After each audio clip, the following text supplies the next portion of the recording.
Welcome to డి6. This is professor Vinod Kumar.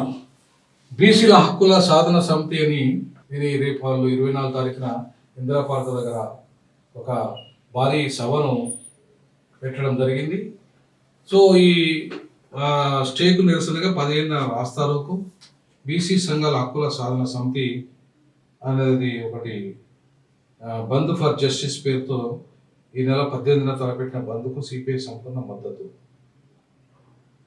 అలాగే హైదరాబాద్ మగ్దుల్ భవన్లో బీసీ హక్కుల సాధన సమితి రాష్ట్ర అధ్యక్షుడు తాటిపైన, అదే ఇది సిపిఎంకు, ఇది సిపిఐకి అనుబంధంగా ఉన్నట్టుంది, అది బీసీ హక్కుల సాధన సమితి.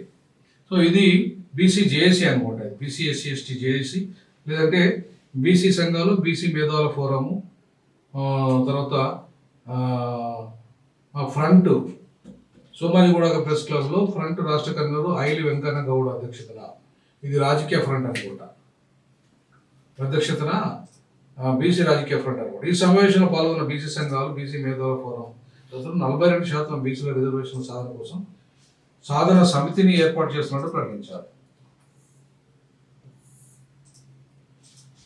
ఇది బీసీ హక్కుల సాధన సమితి, ఇది 42% బీసీ రిజర్వేషన్ల కోసం సాధన సమితి.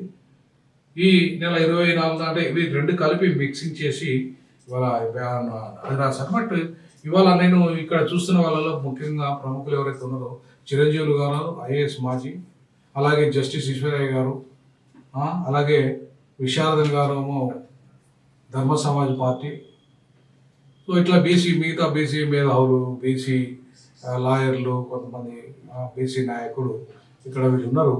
42% వాటా ఇవ్వకుండా ఎన్నికలకు వెళ్ళొద్దు, 50% పరిమితి రాజ్యాంగంలో ఎక్కడ లేదు, బీసీ సంఘాల సమావేశంలో వస్తారు.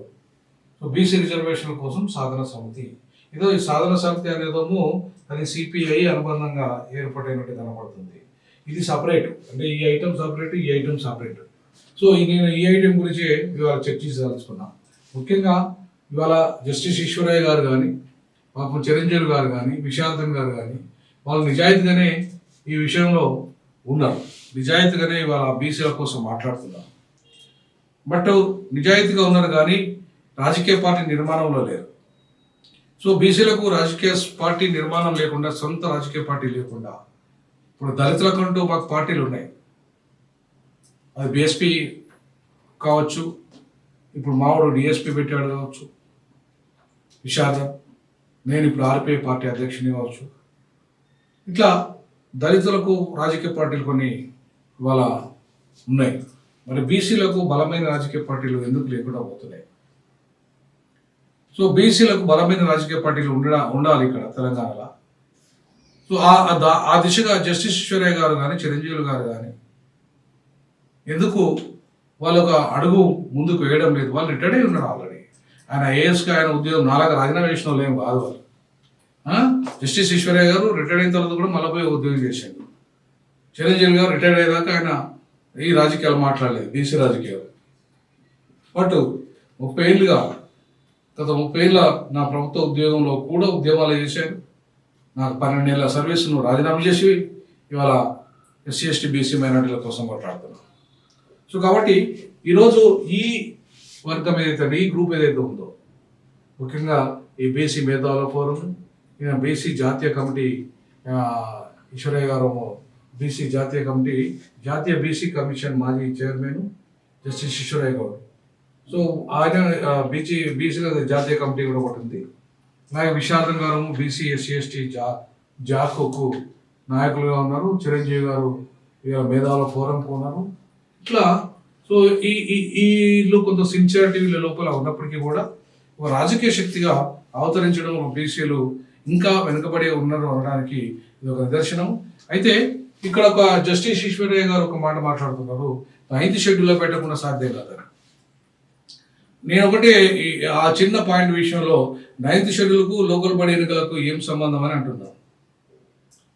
9th షెడ్యూల్కు లోకల్ బాడీ ఎన్నికలకు ఏం సంబంధం? లోకల్ బాడీ ఎన్నికలు పంచాయతీరాజ్ చట్ట ప్రకారంగా, మున్సిపల్ చట్ట ప్రకారంగా జరుగుతాయి. సో 9th షెడ్యూల్కు పెట్టాల్సిన అవసరం ఏమిటి? లోకల్ బాడీ ఎన్నికలకు 9th షెడ్యూల్తో ముడిపెట్టడం వల్ల ఇవాళ పరిష్కారం ఎట్లా ఉంటుంది? విద్యా ఉద్యోగ రంగాల్లో ఇవాళ 9th షెడ్యూల్లో పెట్టిన చరిత్ర తమిళనాడుది. లోకల్ బాడీ ఎన్నికలకు అక్కడ తమిళనాడులో ఆ చర్చే లేదు.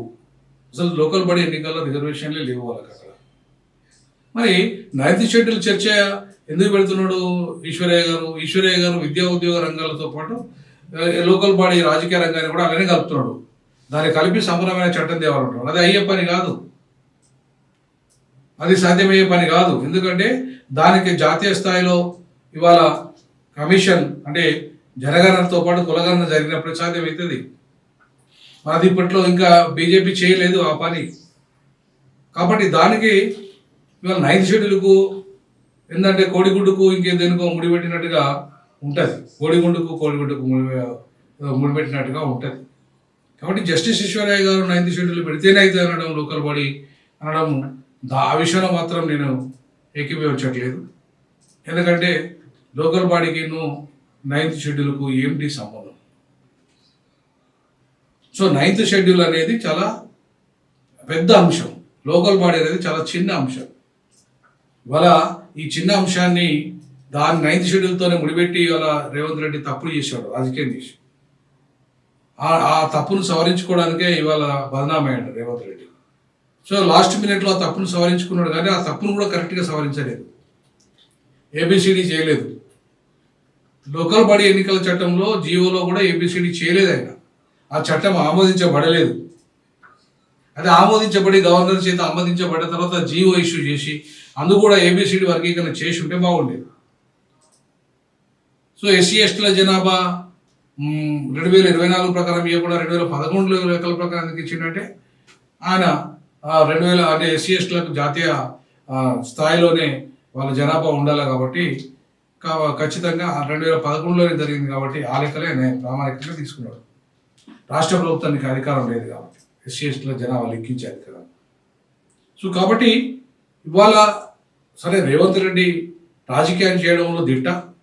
ఆయన 9th షెడ్యూల్కు లోకల్ బాడీకి ముడిపెట్టి ఇప్పటిదాకా రాజకీయం చేసుకుంటూ వచ్చాడు. బీజేపీని బదనాం చేసే ప్రోగ్రాంలో ఉన్నాడు. అది కరెక్ట్ కాదు. ఇప్పుడు అది తిప్పికొట్టే ప్రయత్నం జరుగుతుంది అక్కడ ఆయనకు. అది తిరిగి ఆయనకే ఇవాళ జరుగుతుంది. కాబట్టి హైకోర్టు స్టే ఇచ్చింది. ఇవాళ మళ్ళీ సుప్రీంకోర్టు కనుక స్టే ఇస్తే, సుప్రీంకోర్టు కనుక అది రాష్ట్ర ప్రభుత్వానికి అనుకూలంగా ఇస్తేనో సంతోషమే, కానీ వ్యతిరేకంగా ఇస్తే ఏంటి పరిస్థితి? ఇప్పుడు జస్టిస్ ఈశ్వరయ్య గారు చెప్పినట్టుగా అది నిలబడదా అనే అంశాలు ఇంకొక దీంట్లో మనం చర్చిద్దాం. తప్పకుండా జస్టిస్ ఈశ్వరయ్య గారు 9th షెడ్యూల్కు లోకల్ బాడీకి సంబంధం పెట్టడానికి మాత్రం ఈ సందర్భంగా నేనైతే దాన్ని వ్యతిరేకిస్తాను. జై భీమ్, జై పూలే, జై పెరియార్. మీ అభిప్రాయాలు కూడా నిర్భయంగా తెలియజేయండి. ఖచ్చితంగా ఇది ప్రజల కోసం ఏర్పడ్డ ఛానల్, దమ్మున్న ఛానల్, కేవలం సిద్ధాంతం కోసం పనిచేస్తున్న ఛానల్, ఎవరికి అమ్ముడుపోని ఛానల్.